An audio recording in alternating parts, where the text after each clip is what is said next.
오래전에 일본 항공기가 추락하는 사고가 있었습니다. 비행기 사고에 대한 기사가 나왔는데요.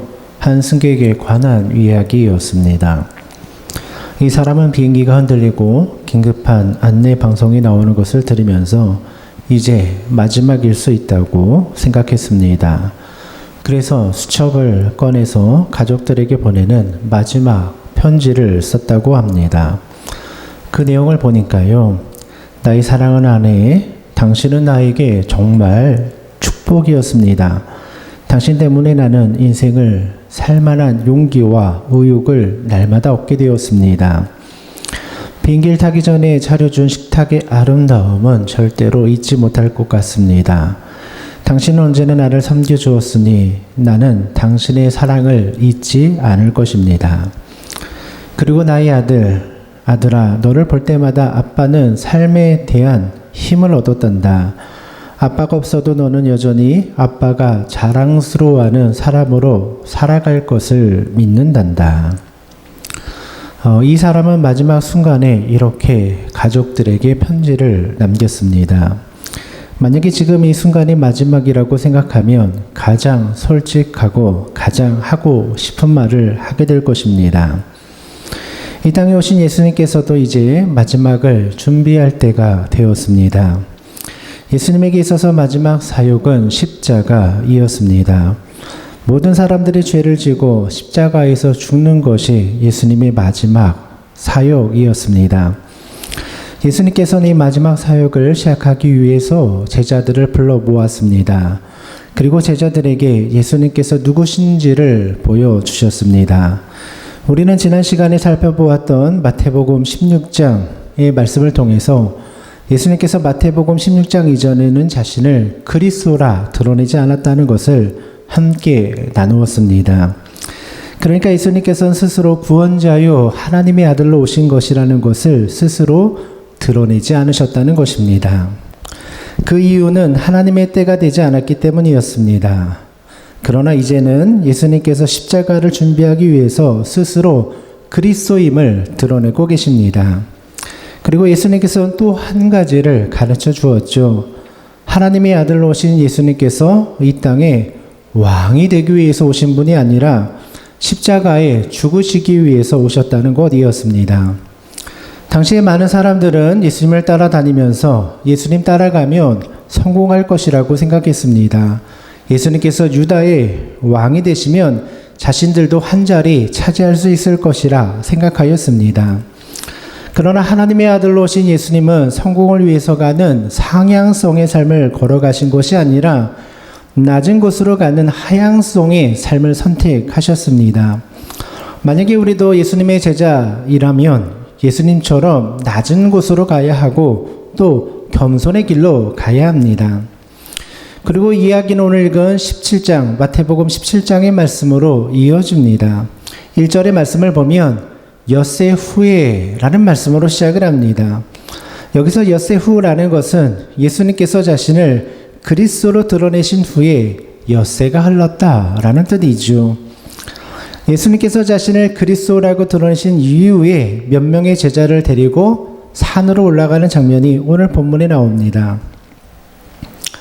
1절의 말씀을 보면 함께 갔던 제자들은 베드로와 야고보와 그 형제 요한이었다 이렇게 기록합니다. 여기 나와 있는 3명의 제자들은 특별히 예수님의 선택을 받은 사람들입니다. 예수님께서 12명의 제자들을 다 데리고 가시지 않은 이유는 이 산에서 경험하게 될 일이 너무나 중요하고 큰 사건이었기 때문입니다. 그래서 특별히 3명의 제자만을 선택하여서 함께 산에 올라가게 되었습니다. 그 다음에 나오는 2절 말씀을 보면 3명의 제자가 산에서 목격한 장면이 나오는데요. 2절 말씀이 이렇게 기록합니다. 그들 앞에서 변형되사 그 얼굴이 해같이 빛나며 옷이 빛과 같이 휘어졌더라. 2절의 말씀을 보면 그들 앞에서 변형되사라는 말씀이 나옵니다. 예수님의 모습이 변형되었다는 뜻입니다. 그래서 이 사건을 가리켜서 변화산 사건이라고 부르기도 합니다. 예수님이 변화되는 사건이라는 뜻이죠. 이전까지 예수님의 모습은요, 그냥 평범한 사람의 모습이었습니다. 그런데 변화산에서 예수님의 얼굴은 해같이 변하였고 옷도 하얗게 변화되었습니다. 그렇다면 왜 예수님께서 제자들을 데리고 산에 올라가서 변화된 모습을 보여주었을까요? 그 이유는 간단합니다. 예수님이 누구인지를 제자들에게 보여주기 위함이었습니다. 예수님께서는 마태복음 16장부터 자신을 그리스도요 하나님의 아들로 드러내기 시작하였다, 그렇게 말씀을 드렸죠. 그런데 이때까지 예수님께서는 말로써 자신이 누구인지를 알려주고 있었습니다. 그러니까 어떻게 보면 예수님이 누구인지에 관하여 지식적으로 가르쳐주고 있었던 것입니다.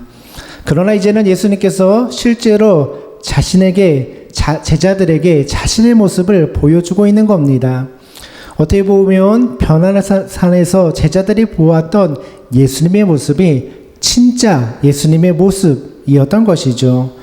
얼굴에는 광채가 나고요, 옷이 하얗게 보일 정도로 빛이 나는 모습이 바로 예수 그리스도의 실제 영광이요, 실제 모습이라는 겁니다.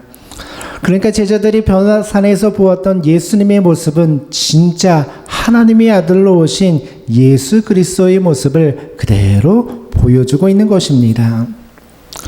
변화산의 경험과 사건의 중요한 이유가 바로 여기에 있습니다. 성경은 이유 없이 기록되는 말씀이 아닙니다. 하나님께서는 이 변화산의 사건을 통해서 예수님이 하나님의 아들이라는 것을 실제로 온 세상 가운데 보여주고 있는 것입니다. 하나님께서 예수님의 실제 모습을 보여주었고 하나님께서 인정해 주었으니 이것은 그 누구도 부인할 수 없는 사건이 되는 것입니다. 하나님의 아들이 되는 것은요, 하나님의 인정이 필요한 것입니다. 하나님께서 그렇다고 말씀해 주셔야지 하나님의 아들이 되는 것입니다. 요즘 온통 이단들 때문에 사회가 전체적으로 어려움을 겪고 있습니다. 이단들은 자신들이 따르는 교주를 신이요 하나님이라고 생각하죠. 그러나 사람이 아무리 자신을 신이라고 주장하여도, 하나님이라고 주장하여도 신이요 하나님이 될 수는 없는 것입니다. 또 따르는 무리가요 몇만 명이 되어도요 그 교주는 신이 될 수 없습니다. 왜 그렇습니까? 하나님께서 인정해 주지 않았기 때문이라는 겁니다. 이 땅의 역사 속에서 하나님의 아들로 인정을 받으신 분은 오직 예수 그리스도 한 분밖에 없는 것입니다. 그래서 우리는 예수님을 믿고 따르는 것이죠. 그리고 오늘 읽은 본문의 말씀은 바로 예수님께서 하나님의 아들로서 하나님에게 직접 인정을 받는 아주 중요한 사건이 되는 겁니다. 그러니까 변화산의 사건은 그냥 단순하게 예수님의 영광을 보여주기 위한 사건이 아니라는 것입니다. 변화산의 사건은 하나님께서 친히 내려와 주셔서 예수 그리스도를 향해서 하나님의 아들이다 인정해 주는 아주 중요한 사건입니다. 사람이 인정하는 것이 아니라 하나님께서 인정하여 주시는 것이죠. 5절의 말씀을 보면 하나님께서는 제자들이 듣는 가운데 우리가 잘 아는 말씀을 선포하여 주십니다. 예수 그리스도를 향해서 내 사랑하는 아들이요 내 기뻐하는 자니 라고 말씀하여 주시죠. 이 말씀은 그냥 단순하게 하나님 아버지가 예수 그리스도를 사랑한다 이렇게 표현하는 것이 아닙니다. 이 말씀은 하나님께서 공식적으로 예수님이 하나님의 아들이라는 것을 온 세상 가운데 선언하여 주고 계신 것입니다. 하나님이 인정해 주는 것이죠. 오늘 우리도 하나님의 인정을 받는 것이 중요합니다. 사람이 인정해 주는 것 사실 그리 중요하지 않습니다. 사람들은 우리를 비난하기도 하고요. 때로는 핍박하기도 합니다. 우리를 향해서 실패자라고 말하기도 합니다. 우리는요, 사람의 평가를 두려워할 필요가 없습니다. 주님의 제자들을 보십시오. 하나같이 실패자와 같은 인생을 살았습니다. 사회적으로 인정을 받지도 못했고 많은 부를 누리고 살아가지도 못했습니다. 그러나 주님의 제자들의 이름은 지금까지 기억이 되고 있습니다. 그 이유가 무엇이겠습니까? 하나님께서 인정해 주시기 때문입니다. 하나님의 인정을 받았기 때문이죠. 오늘 내가 그리스도인이 되는 것은요 사람의 뜻으로 되는 것이 아닙니다. 여기에는 분명한 하나님의 인정과 하나님의 부르심이 있는 것입니다. 우리는 나를 불러주신 하나님께서 원하시는 것이 무엇인가 이것만 생각하면 됩니다. 하나님의 부르심에 합당하게 살아가면 되는 것입니다. 그렇다면 하나님께서는요, 우리들에게도 내 사랑하는 자요, 내 사랑하는 아들이요, 내 기뻐하는 자라 그렇게 말씀하여 주시는 것입니다. 인도에 가서 많은 사람들을 도와주었던 테레사 수녀, 우리가 잘 알고 있죠. 테레사 수녀는 약하고 병든 사람들을 위하여 평생을 사셨던 분입니다. 보통 사람들이 생각할 때는 테레사 수녀가 사랑이 많아서 이와 같은 어려운 일을 감당했겠구나 생각을 합니다. 그러나 테레사 수녀는 이러한 고백을 한 적이 있습니다. 나는 불쌍한 사람을 볼 때 그 속에서 그리스도를 보았습니다. 이것이 테레사 수녀의 고백입니다.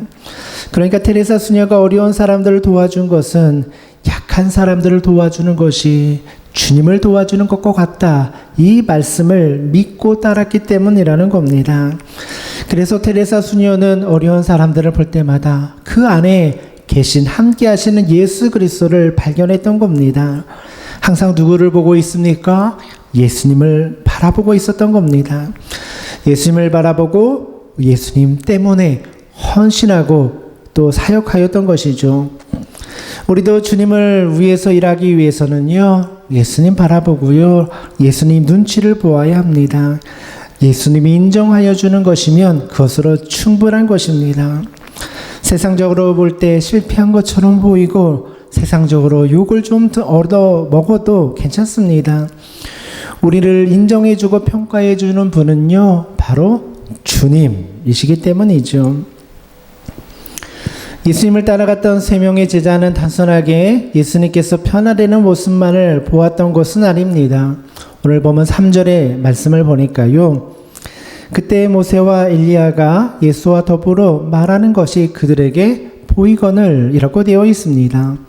3절의 말씀을 보면 모세와 엘리야가 예수님과 대화를 나누었다 이렇게 기록하고 있습니다. 예수님께서 변화산에서 모세와 엘리야를 만난 것입니다. 여러분, 모세와 엘리야는 어떤 사람입니까? 이미 세상을 떠난 사람들입니다. 이 두 사람은요, 이미 세상을 떠나서 하나님의 나라에 거하는 사람들입니다. 보통 성경적인 관점으로 볼 때 이 세상을 떠난 사람은 절대로 이 세상 사람과 만날 수도 없고 대화를 나눌 수도 없습니다. 요즘 드라마를 보면 죽은 사람이 환생해서 돌아다니는 내용이 많이 나오는데요, 성경적으로는 절대로 이루어질 수 없는 내용이죠. 그렇다면 예수님께서는 어떻게 죽은 모세와 엘리야를 만날 수 있었겠습니까? 이 장면은 우리에게 중요한 사실을 알려주기 위하여 기록이 된 것입니다. 예수님께서는 만약에 일반적인 사람이었다면 절대로 엘리야와 모세를 만날 수 없었던 것이죠.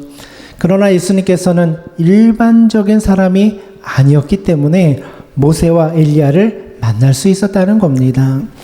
다시 말해서 이 장면은요, 예수님께서 하나님의 아들로 오신 분, 하나님과 같은 분이라는 것을 증명해 주기 위하여 성경에 기록이 되어 있는 것입니다. 여러분 한번 생각해 보십시오. 하나님의 나라에 있는 모세와 엘리야를 만났다는 것은 하나님의 나라가 열렸다는 뜻입니다. 예수님께서는 이 땅에 계셨지만 언제든지 하나님의 나라와 통할 수 있는 분이라는 것을 보여주고 있는 것입니다. 이것은 절대로 사람이 할 수 있는 일이 아니라는 것입니다.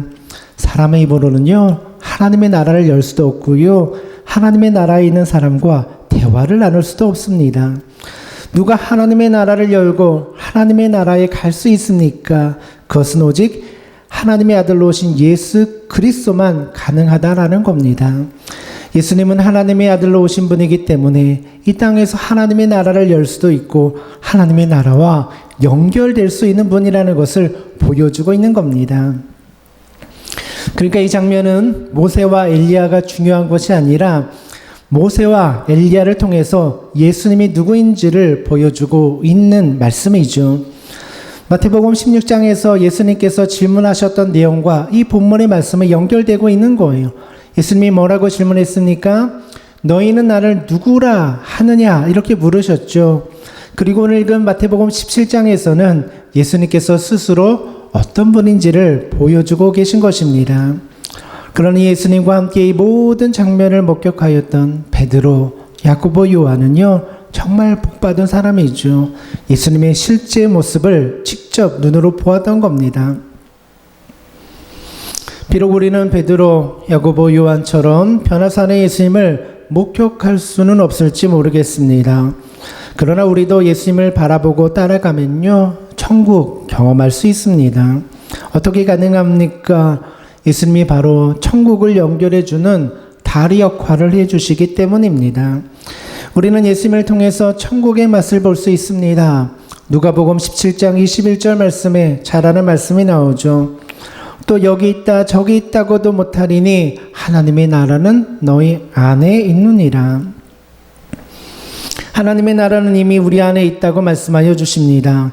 누구든지 예수님을 믿고 영접하면 그 안에 천국이 임하게 되는 것입니다. 우리는 천국을 100% 알 수는 없습니다. 그러나 천국의 맛을 볼 수는 있습니다.